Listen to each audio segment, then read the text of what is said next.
Hello, everyone. Thank you for listening to today's member webcast titled Summer in the City, Hottest Design Elements for Placemaking in the Public Realm, brought to you by the Congress for the New Urbanism. CNU is a nonprofit organization dedicated to helping create vibrant and walkable cities, towns, and neighborhoods where people have diverse choices for how they live, work, shop, and get around. And visit us at cnu.org for more information on how to become a member. And as part of this monthly member engagement initiative, we're bringing together leaders in the New Urbanist movement for short-form webcasts to discuss a theme specific to the time of year that ties into the 25 Great Ideas of New Urbanism, which were published on Public Square, which is CNU's blog. And in the first of these webcasts, we have today joining us Susan Henderson from Placemakers and Victor Dover from Dover, Kohl and Partners. And for those that don't know Susan or Victor, we want to give you a chance to just talk a little bit about who you are and what kind of work that you do. And the original question had said, in one sentence, describe who you are and what you do. And our deputy director, Abby, came back and said, I don't know about that. Let's ask them to do it in 30 seconds. My name is Victor Dover. I'm an urban designer and town planner, and our firm, Dover, Kohl and Partners, is good at making pictures of places that don't quite exist yet. We help communities figure out what they want to be when they grow up. We do that about half the time for private developers and investors, and about half the time for local governments and community groups. Ding, did I make it? Yep, you made it. 25. 5 seconds to spare. That's awesome. Susan? My name is Susan Henderson. I'm a principal with Placemakers, and we used that term before it became like a buzzword. But that was our vision for ourselves as a firm when we founded, was that we would be placemakers. And so we've done that through a diversity of tools, like Victor mentioned. We work largely for public sector and planning and master planning and coding, but we also do a fair amount of private development as well. And I am an architect and a code nerd.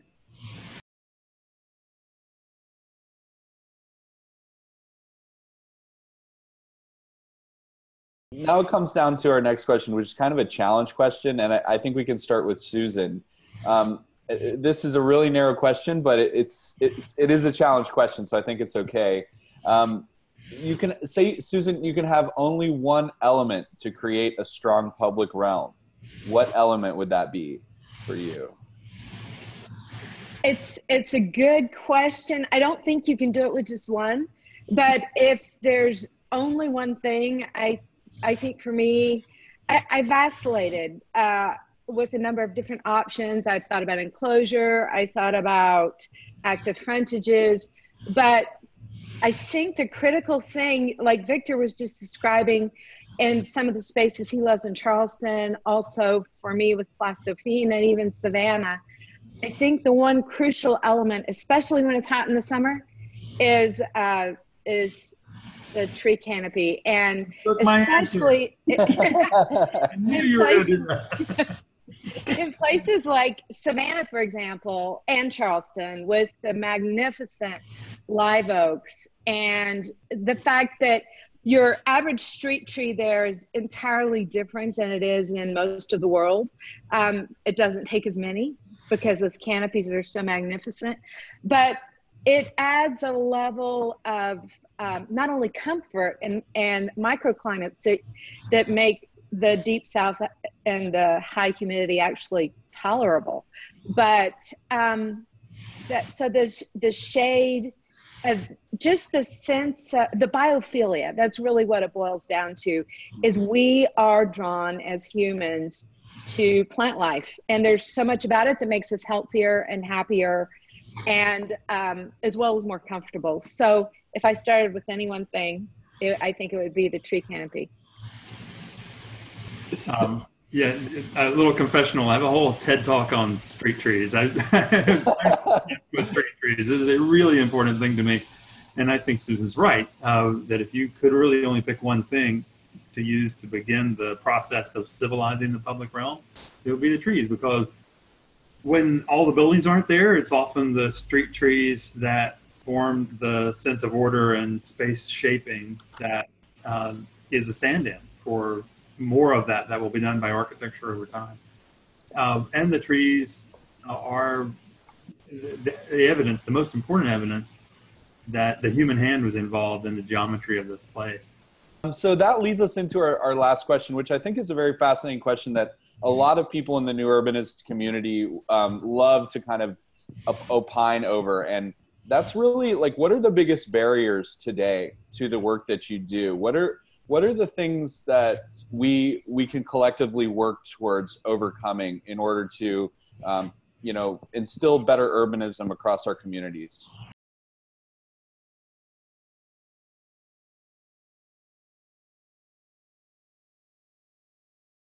I would like to speak to a project that CNU is pursuing, which I think is incredibly important, and that is a project for code reform. Firms like Victor's and ours have been deeply involved in form-based codes for years, which is really the gold standard of urbanism. But Lynn Richards, the CEO of CNU, identified a couple of years ago the 42,000 units of local government that have zoning capacity that exist in the United States, and a very small percentage of those that have the capacity, either fiscally from a staff perspective or from a political perspective, to pursue something as sophisticated as a form-based code.